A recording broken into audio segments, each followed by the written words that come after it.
Salutations, ladies and gentlemen. Really appreciate you guys joining me for this video. In it is my week 10's buy sells. I have 2 buys for you guys this week. 4 players I am selling off at their peak value. What we're trying to do is make the best decisions and moves to make our roster stronger for the home stretch. A lot of players have been either over or underperforming, and we want to buy on the dips and sell on the peaks. I have 1 player returning, but switching sides, and my last sell is a big one, so you want to make sure you stay for that. If you get into the video and find yourself enjoying the content, please drop a like on it. That helps me out a ton. And if you've been here before or are brand new, subscribe to the channel would also be greatly appreciated. With that out of the way, let's hop into week 10's buy sell.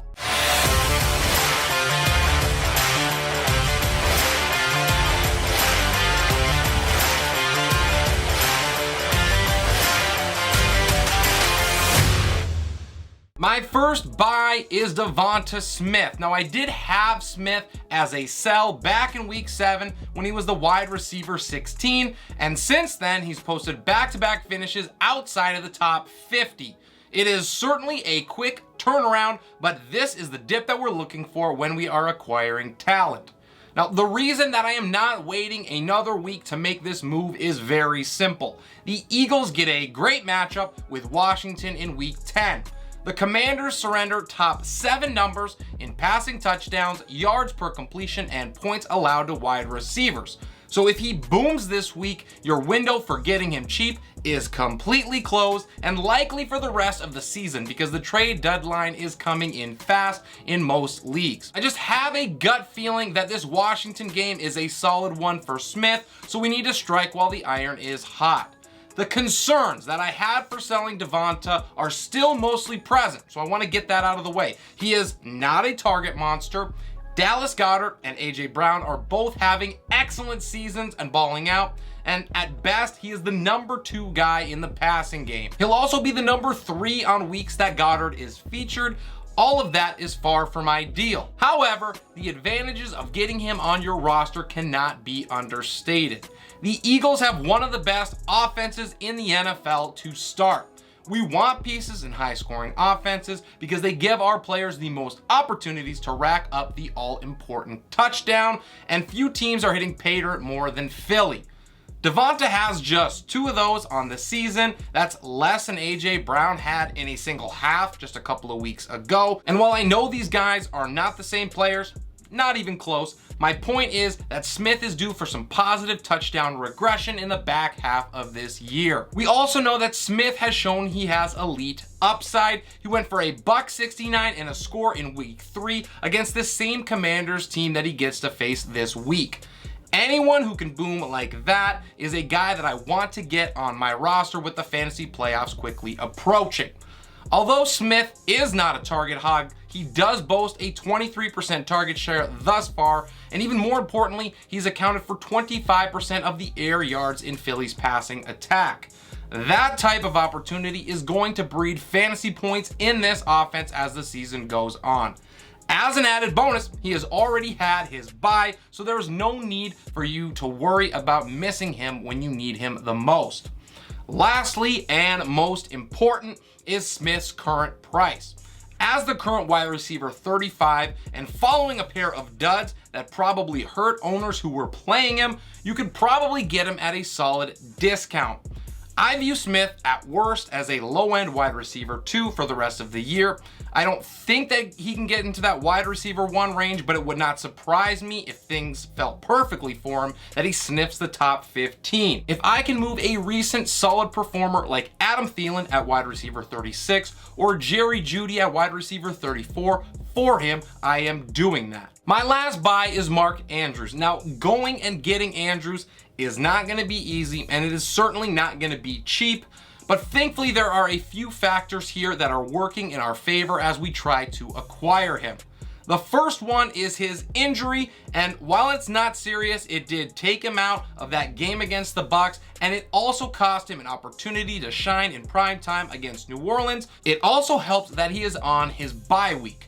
If a manager needs another option, maybe had to run to the waiver wire for a desperation fill-in that could crack open the door that was otherwise slammed shut for pretty much the entire season. The recent emergence of other viable options at the position could make letting go of Andrews more palatable for the current owner. If a player like Gerald Everett, Taysom Hill, TJ Hawkinson, maybe Pat Freiermuth can be packaged, the perceived step down from Andrews wouldn't hurt quite as bad, or so you sell. Finally, the lack of recent production, by his lofty standards of course, can possibly be leveraged to swindle him away. 3 of Andrews' worst outings have come in his last 5 games. If the current owner is worried about any of these things, slide in with a solid offer and get the tight end that is going to put your team over the top. The only dude at the position that I would take rest of season over him is Travis Kelce, and Andrews is either on top with the same tier as he is, or in one just below but in a second tier all himself. He is that much of a difference maker in real life, and he will be for your fantasy team as well. Now, aside from the obvious, Andrew is a great buy because of what he's going to be coming back to in returning from injury. With Rashad Bateman out for the season, Andrews is going to continue to be heavily targeted. In fact, back in week number 7, he was on pace to break the record for the highest target share in a single season. He was sitting at 32.8%. Now, that number has fallen a bit, and the injuries have certainly not helped that, but he is still sitting at a massive 29.9% target share right now, which will more than suffice. There are also no other obvious candidates in the passing game to get looks for the Ravens. Devin Duvernay has been a solid contributor, but I think we can all agree that he is punching above his weight as the wide receiver 1, and I am certainly not concerned that 36-year-old Deshaun Jackson is going to revive his career in a meaningful way as we move forward. As if you needed another reason to buy him, Baltimore's schedule from weeks 14 to 17, the most important ones, are against Pittsburgh twice, Cleveland, and Atlanta. The Steelers and the Falcons have been 2 of the most generous teams against the pass all year, so there is even more boom potential there for Andrews than usual. Mark Andrews is a potential league winner who is never going to be cheaper than he is right now. If you can package one of the tight ends that I mentioned earlier with another really good piece, the investment will pay off when it matters most. Do what you have to and get this stud on your roster. Some players that I am still buying from previous episodes include Kareem Hunt, Deontay Johnson, Amon-Ra St. Brown, James Conner, and Gabe Davis. Go check those out, by the way, if you have not already. Still some good information in there. Now let's hop to my sells, and I'm going to start with Curtis Samuel. He has been a revelation this season. I don't think there's any denying that. He showcased excellent versatility and produced in a way that most of us never would have thought possible. Now, if you've had him and been able to enjoy the ride from the start of the season, that is even better, but more likely you picked him up after his first, maybe his second big game to start, and have been let down by almost every game that you've started him in. This is one of the many reasons that you are selling him right now. Samuel has been able to get by, and he currently finds himself as a high-end wide receiver too because of his solid floor. He's had only 1 game all season long with under 38 yards receiving, and he's also added 122 yards on the ground, helping to pad his stats. In addition to that, he's been able to stay healthy.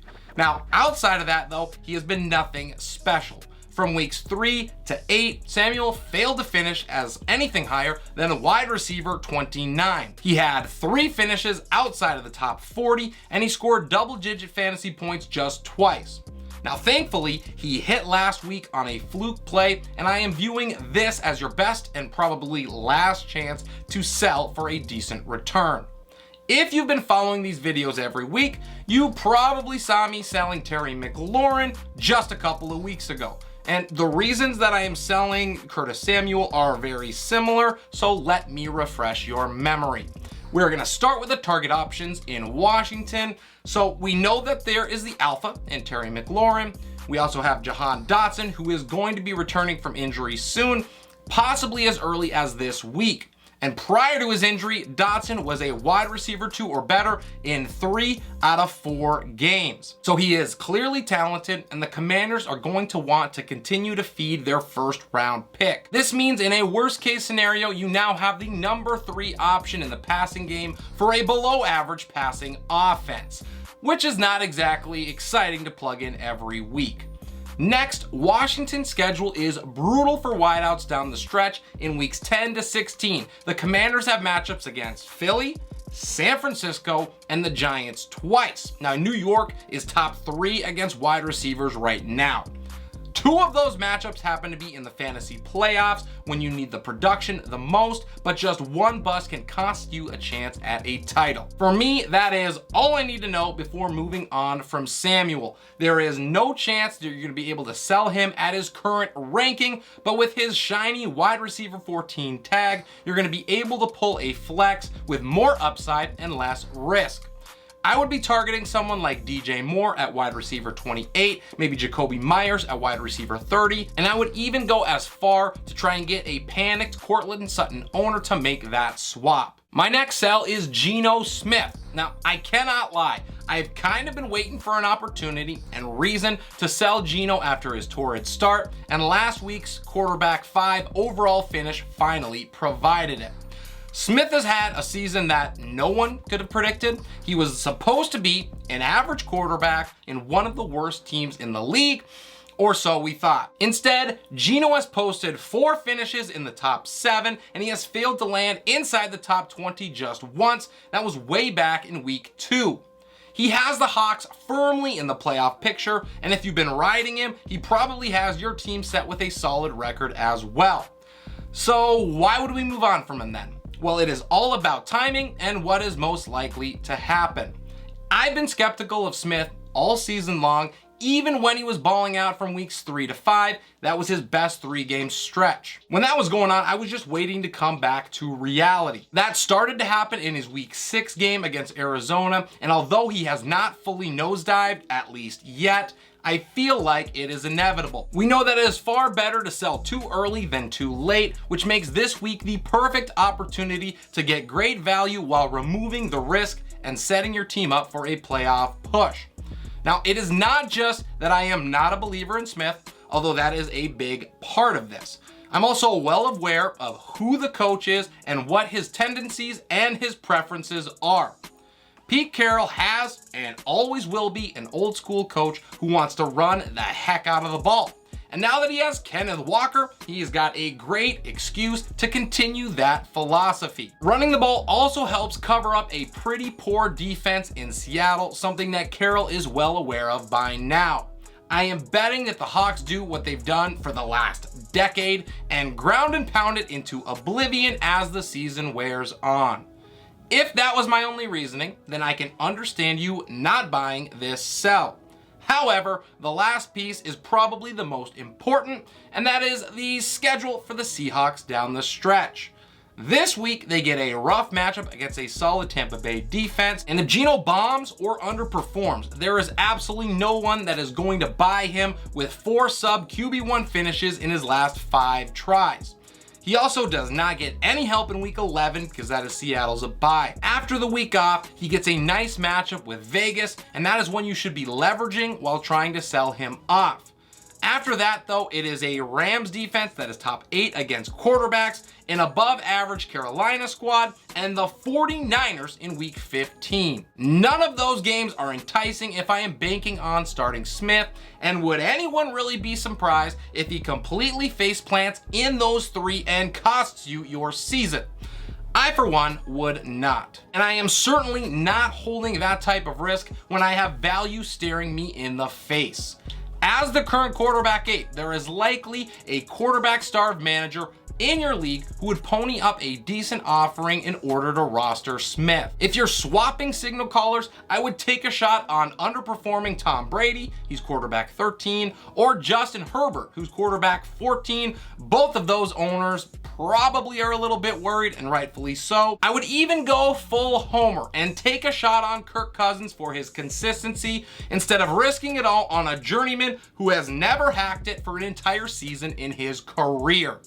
Raheem Mostert is my next sell, and this one might be a little bit difficult, but thankfully he was able to find the end zone last week, and he keeps a window cracked open for us. Mostert has been solid in 3 out of the last 5. He scored in 3 of those, and that is the ammo that you are going to use to offload him before it all comes crashing down. The Dolphins trading for Wilson was made for multiple reasons, but most importantly, it was his familiarity in the type of offense that head coach Mike McDaniel knows well. It led to Wilson basically splitting touches with Mostert just days after being acquired, and even worse, if you're a Mostert owner, Wilson outperformed him in a big way. Now, none of this bodes well for Mostert's future in the backfield.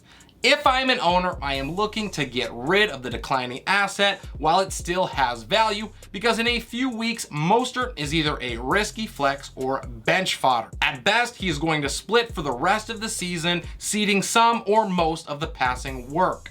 And at worst, he loses this job outright. There's also the distinct possibility of injury. Raheem has played a total of 9 games in 2021 and 2020 combined, so he is clearly not Iron Man material. This backfield may work in real life, but it is not going to benefit your fantasy team. The last piece of this is the playoff schedule. In weeks 15 and 17, the Dolphins face the Bills and the Patriots respectively.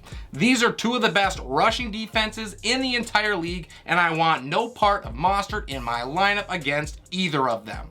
At running back 25, there's probably decent value for him. And if you can pull someone like Michael Carter at running back 24, maybe Kareem Hunt at running back 27, I am getting it done and I am not asking any questions. Which brings me to probably my biggest sell of the year. It is Davante Adams. I had to end this on a banger, so strap in and let me explain. Davante Adams is one of the best wide receivers in the league, and he's been crushing for your fantasy team for most of the season. He's one of my favorite players to watch and actually has been on my personal squad for 2 straight years. Now, breakups are hard, but sometimes they are necessary and they turn out better for us in the long run.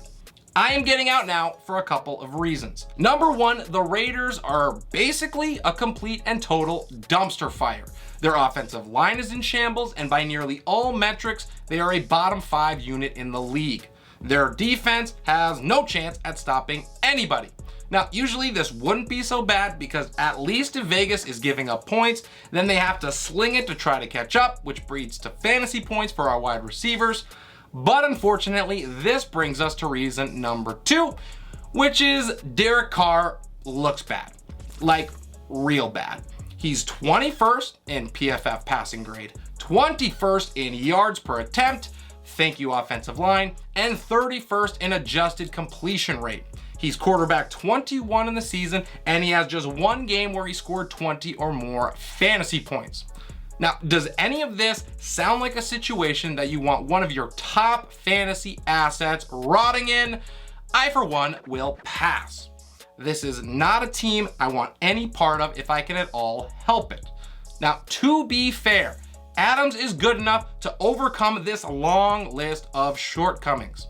If you're holding him though, you need to know what else you are betting on, which brings me to reason number 3, meandering slowly to get there.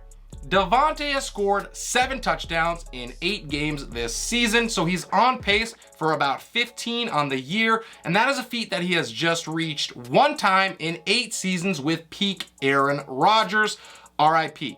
We just discussed the level that Carr was playing at. Not very good. I am not willing to bet that Adams is going to be able to replicate peak Aaron Rodgers' season based on what we now know about Carr. The 4th and final straw for me is something that I have leaned a lot on in this video, but it is more true here than it has been up to this point. The Raiders' schedule is one of, if not the most difficult for pass catchers at the end of the season. This week, Adams gets Indy, and in week 11, it is Denver. These are the top 2 passing defenses in the league. That means if you are going to pull the trigger, you have to do it now, fresh off his overall wide receiver 1 finish. If you wait and he has an off game, or God forbid, 2 it will be too late. The schedule lightens up a bit after that, but in 2 of the most important weeks, it gets brutal once again.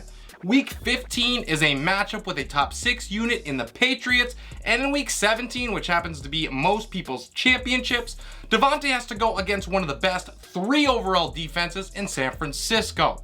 Yes, you do start your studs regardless of the matchup, but why have a stud with a horrible schedule if you can help it? Adams is an easy sell, so the trick is to get the right price and player or players for him. The best option is adding a little something and upgrading to get Stefon Diggs. Next up, I would try to do the same for Justin Jefferson.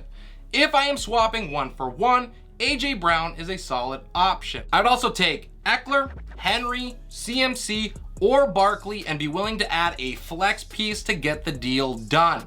You are probably only taking the best of the best if you are trading away the wide receiver 6, unless you are really lacking some depth, and then we can talk, but you are doing yourself a disservice if you do not even try to move him. Some players that I am still selling based on previous videos are Michael Pittman Jr., Brandon Ayuk, Jerry Jeudy, and Juju Smith-Schuster. And that is everything for my buy sell in week number 10. Let me know what you guys thought about my takes on these players. I love the engagement. It is one of the main reasons that I do this. Make sure you crush the like button for me. That helps me out so very much. Big celebration. We just reached 500 subscribers. It's a goal I've been going for a very long time. So if you are one of them, thank you for helping me reach that milestone. And now on to 1,000. Subscribe if you haven't already. This is Relentless Press. I am your host, Abraham Opatz, and I will see you next time.